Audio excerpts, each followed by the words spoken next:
சொல்லு. அப்படியே எங்கள் ஆபிது வந்து வீடியோ ரெக்கார்ட் பண்ணுறானா யூடியூப்பில் போட. வீடியோ ரெக்கார்டா? ஆமாம், யூடியூப்பில் போட. சொல்லு கதை சொல்லு. யாராவது சொல்கிறேன் சொல்லுமா. அதுதான் அந்த நம்பர் எடுத்துட்டு தூங்கிட்டேன். இன்னும் ஒன்றும் ஆகாது, சும்மா விளையாட்டுக்குன்னு சொல்லிட்டு தூங்கிட்டேன். ஒரு 3:30 மணிக்கு வந்து யாரோ உட்காந்து நல்லா அமுக்குறாங்க, மூச்சு விட முடியாத அளவுக்கு.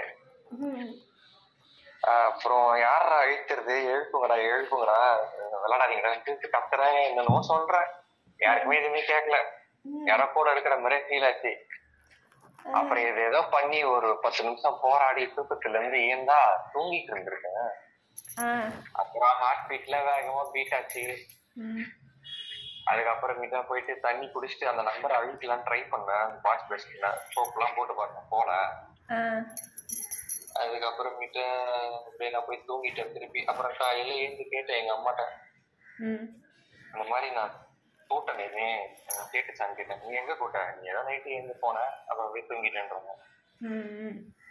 நான் மக்களும் கூட்டிட்டு இருந்திருக்கோம் போல தூக்கத்திலேயே உள்ளே. அது நகத்துல மூச்சிருந்தா நம்ம மேல ஒரு 2 பேரும் உட்காந்து எப்படி இருக்கும், அப்படியே மூச்சு விட முடியாம கிணறுல நெஞ்சில உட்காந்து அந்த மாதிரி இருந்துச்சு. நானும் எங்க அக்காவும் ஏறி நிக்கிறோம். எப்படி இருக்கு அதே மாதிரி என்ஜாய். ஆமா ஆமா, அது நிஜத்துல நின்னா கூட அந்த அளவுக்கு இருக்காது. அது அப்படியே ஒரு செஸ்ட்ல மட்டும் ஒரு 7-8 பேர் அப்படியே கரெக்டா அந்த இடத்துல மட்டும் நின்னா எப்படி இருக்காங்க. இப்பதான் 2 பேருன்னா அதுக்குள்ள 7-8 பேருன்ற. ஆமா, நிக்கிறது வேற. எப்படி சொல்றது, யாராச்சும் போட்டு அழுத்துவாங்கல்ல வேணும்னே. சரி வா, நானு எங்க அம்மா எங்க அத்தா எல்லாம் ஆள் கொடுத்துட்டு வரேன். என்ன சாரி தான் நினைச்சா? அதான் நினைச்சா இதான் நடந்துச்சு. அந்த நம்பர் என் கையை விட்டு போல, எப்படி போ வைக்கிறது தெரியாம திரும்பவும் நாளைக்கும் படு, திரும்பவும் தூங்கு. அப்ப இந்த நம்பர்ல தான் வந்துச்சு உனக்கு. நாங்களே பிராங்க் பண்ணிட்டு இருக்கோம், சரியான பைத்தியம். வந்துரும் உனக்கு வந்துருண்டி. உண்மையாதான் மன பிராந்தி. எனக்கு இது மாதிரி பழைய வீட்டுல ஒரு டைம் ஆச்சு, அதோட இப்பதான் ஆச்சு. நீ சொல்லுப்பா, நீ உருட்டு. நான் எங்க அம்மாட்ட காலைல ஏந்த உடனே சொன்னேன், நான் இப்ப எதுவுமே சொல்ல, எங்க அம்மாட்ட கால் கேட்கல. நீ வந்து சரியான உருட்டு. ஆமா, நீ நிறுத்து. உருட்டெல்லாம் எங்களுக்கு தெரியும். அது எப்படி குமாரே, நாங்க எல்லாம் எழுதிட்டு படுத்திருக்கோம். நான் ஒரு பேர் எழுதுனா பரவாயில்ல, எங்க வீட்டுல இருக்க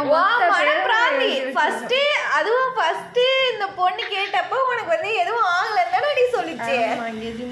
அப்படியே அது எனக்கு இப்படியாச்சும் அப்படி ஆயிடுச்சுன்னு சொன்னோடனே இப்ப கனவு வரலன்னு சொன்னேன், எனக்குலாம் எதுவுமே ஆகல அப்படின்னு சொல்லி சொன்னேன்.